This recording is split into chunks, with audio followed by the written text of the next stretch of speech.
तो चलिए आज के इस वीडियो क्लास में अभय टेक स्कूल में सभी बच्चों का स्वागत है।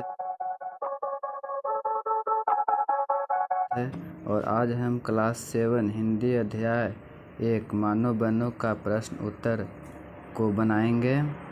मानो बनो एक कविता है। इस कविता के रचनाकार हैं शिवमंगल सिंह सुमन।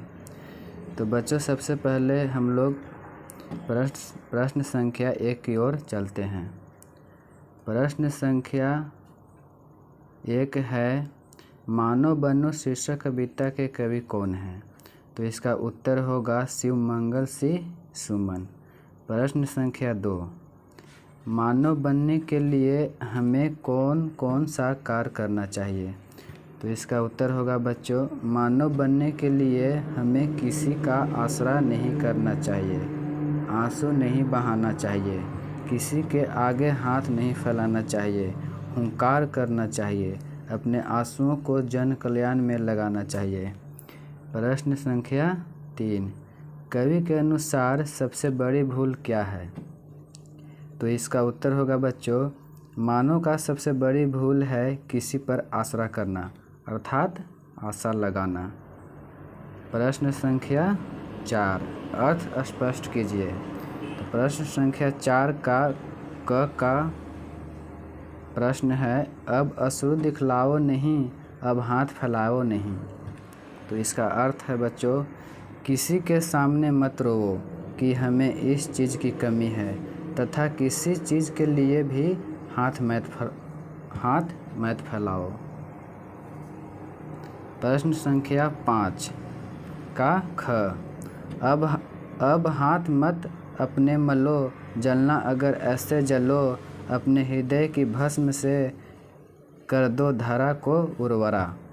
तो इसका अर्थ है बच्चों मनुष्य को अपनी भूल पर पछताना नहीं चाहिए, किसी से जलना भी नहीं चाहिए।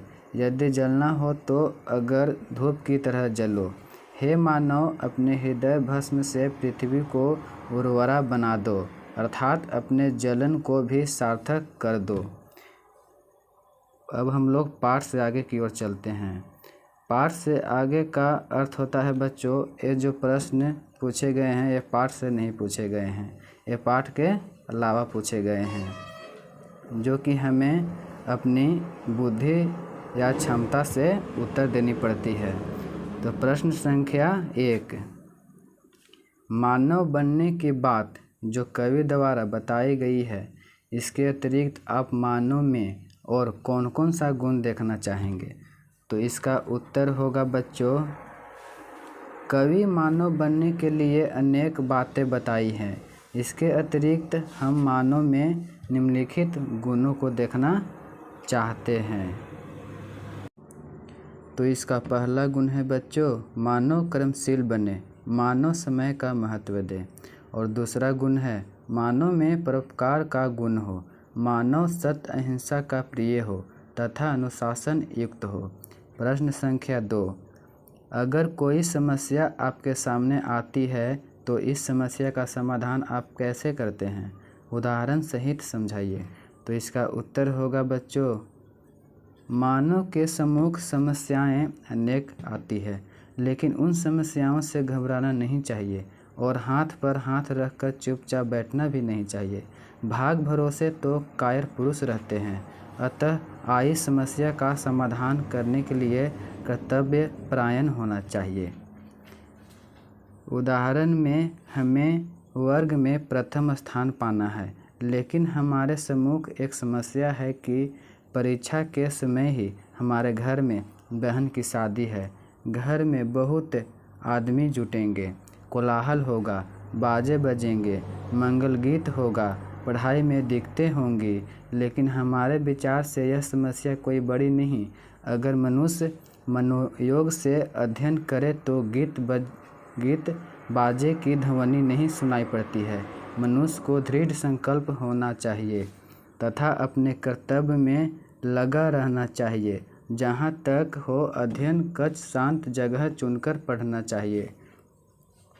प्रश्न संख्या 3 मानव होने का अर्थ है अपने जीवन पर खुद का अधिकार। इस विचार की तर्कपूर्ण समीक्षा कीजिए। तो इसका उत्तर होगा बच्चों जब तक मानव के जीवन पर दूसरों का अधिकार होता है तब तक मनुष्य पशु तुल्य रहता है, क्योंकि दूसरों के अधिकार में रहकर मनुष्य कोई भी कार्य स्वेच्छापूर्वक नहीं कर सकता है। ऐसा मानव अपनी आवश्यकता को पूरा करने के लिए भी दूसरों पर आश्रित होता है, जैसे एक पशु भोजन के लिए भी मालिक पर आश्रित होता है। जब तक मनुष्य के जीवन पर स्वयं का अधिकार नहीं होगा उसमें मानवीय गुण नहीं आएंगे, अर्थात मानव अपनी समस्या का निदान स्वयं कर ले तो वही सच्चा मानव कहलाएंगे। तो बच्चों, मानव बनो का प्रश्न उत्तर यहाँ पर समाप्त होती है। यदि आप लोग को ये वीडियो अच्छी लगी तो वीडियो को लाइक कर दें और चैनल को सब्सक्राइब कर दें।